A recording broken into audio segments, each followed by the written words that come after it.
Hi friends, cricket match நடக்கும்போது பார்த்திங்க அப்படின்னா மழை வந்துருச்சுன்னா உடனே பார்த்திங்கன்னா டக்வர்த் லீவிஸ் மெத்தட் யூஸ் பண்ணி பார்த்திங்கன்னா மேட்ச் ஸ்கோரை வந்து ப்ரெடிக்ட் பண்ணுவாங்க. அது வந்து எப்படி பண்ணுறாங்க அப்படின்னு சொல்லிட்டு வந்து நம்ம இந்த வீடியோவில் டக்வர்த் லீவிஸ் மெத்தடோடைய கான்செப்ட் வந்து எப்படி இருக்குது அப்படின்னு சொல்லிட்டு ஃபுல்லாக வந்து ஈஸியாக தமிழ்லேயே தெளிவாக புரிகிற மாதிரி எக்ஸ்பிளைன் பண்ணியிருக்கேன். இந்த வீடியோ பார்த்து முடிக்கும்போது பார்த்திங்கன்னா டிஎல்எஸ் மெத்தட்னா என்ன அப்படின்னு சொல்லிட்டு உங்களுக்கு ஈஸியாக வந்து புரிஞ்சிடும். வாங்க வீடியோக்குள்ளே போகலாம். டக்வர்த் லீவிஸ் மெத்தட் அப்படிங்கிறது என்னென்னு பார்த்திங்க அப்படின்னா எதனால் வந்து இதை கொண்டு வந்தாங்க அப்படின்னா, இமேஜின் பண்ணிக்கங்க, ஓடிஐ கிரிக்கெட்டில் பார்த்திங்க அப்படின்னா ஒரு 50 ஓவர் மேட்ச் நடக்குது. 300 ரன்ஸ் வந்து டீம் ஏ வந்து அடிச்சிடுறாங்க.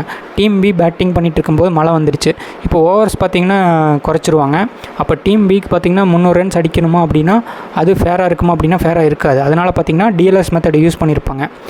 டிஎல்எஸ் மெத்தட்னா என்ன அப்படின்னு பார்த்திங்கன்னா அதோடைய ஃபுல் ஃபார்ம் என்னென்னு பார்த்திங்க அப்படின்னா டக்வர்த் லீவிஸ் ஸ்ட்ரெயின் மெத்தட் அப்படிம்பாங்க.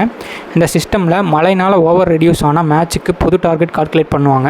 ஸோ அந்த டார்கெட்டை வந்து இந்த டக்வர்த் லீவிஸ் ஸ்ட்ரெயின் மெத்தட் வச்சு தான் வந்து பண்ணுவாங்க.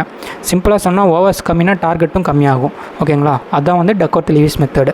ஸோ டக்வர்த் லீவிஸ் மெத்தட் வந்து எப்படி ஒர்க் ஆகுது அப்படின்னு பார்த்திங்க அப்படின்னா, டக்வர்த் லீவிஸ் கால்குலேஷனில் பார்த்திங்கன்னா 2 முக்கியமான விஷயம் இருக்கும். ஒன்று வந்து ரிமைனிங் ஓவர்ஸ் பார்ப்பாங்க, இன்னொன்று பார்த்திங்கன்னா ரிமைனிங் விக்கெட்ஸ் பார்ப்பாங்க. எக்ஸாம்பிளுக்கு பார்த்திங்கன்னா டீம் பிக்கு பார்த்திங்கன்னா 50 ஓவர் இருந்துச்சு. மழையினால் பார்த்திங்கன்னா 20 ஓவர் குறைஞ்சிடுச்சு. இப்போ 30 ஓவர் தான் இருக்குது அப்படின்னா இப்போ பேட்டிங் டீமுக்கு சான்ஸ் கம்மி. அதனால் டார்கெட் பார்த்திங்கன்னா ரெடியூஸ் பண்ணுவாங்க. அதே மாதிரி விக்கெட்ஸ் அதிகமாக லாஸ் பண்ணியிருந்தாலும் டார்கெட் வேறு மாதிரி கால்குலேட் ஆகும். ஓகேங்களா? ஈஸியாக எக்ஸாம்பிள் சொல்லணும்னு பார்த்திங்க அப்படின்னா, டீம் ஏ வந்து 50 ஓவர் பிடிச்சி 300 ரன் அடிச்சிட்றாங்க. டீம் பி வந்து சேஸ் பண்ணும்போது மழை வந்துருச்சு. மேட்ச் வந்து 30 ஓவராக ரெடியூஸ் பண்ணிட்டாங்க. டீம் பிக்கு 301 ரன்ஸ் டார்கெட் கொடுக்க மாட்டாங்க. டிஎல்எஸ் ஃபார்முலா யூஸ் பண்ணி புது டார்கெட் வந்து டிசைட் பண்ணுவாங்க. எக்ஸாம்பிளுக்கு பார்த்திங்க அப்படின்னா 181 ரன்ஸ் 30 ஓவர் கடிச்சா போதும், இல்லைனா 190 ரன்ஸ் 30 ஓவர் கடிச்சா போதும், அந்த மாதிரி வந்து டார்கெட் வந்து ஃபிக்ஸ் பண்ணுவாங்க. எக்ஸாக்டாக பார்த்திங்கன்னா target, wicket and overs base பண்ணி தான் வந்து கால்குலேட் பண்ணுவாங்க. ஏன் வந்து ஃபேன்ஸ் வந்து கன்ஃபியூஸ் ஆகுறாங்க அப்படின்னு பார்த்திங்க அப்படின்னா, நிறைய ஃபேன்ஸ் வந்து டிஎல்எஸ் அன்ஃபேர்னு நினைப்பாங்க. ஆனால் டிஎல்எஸ் சிஸ்டம் வந்து கிரிக்கெட் எக்ஸ்பர்ட் கிரியேட் பண்ண ஒரு மேத்தமெட்டிக்கல் மெத்தடு. அதோட பர்பஸ் என்னென்னா 2 டீம்ஸ்க்கும் ஃபேவராக சான்ஸ் கொடுக்கணும் அப்படிங்கிறக்காக பார்த்திங்க அப்படின்னா அந்த மெத்தட் வந்து கொண்டு வந்திருக்காங்க.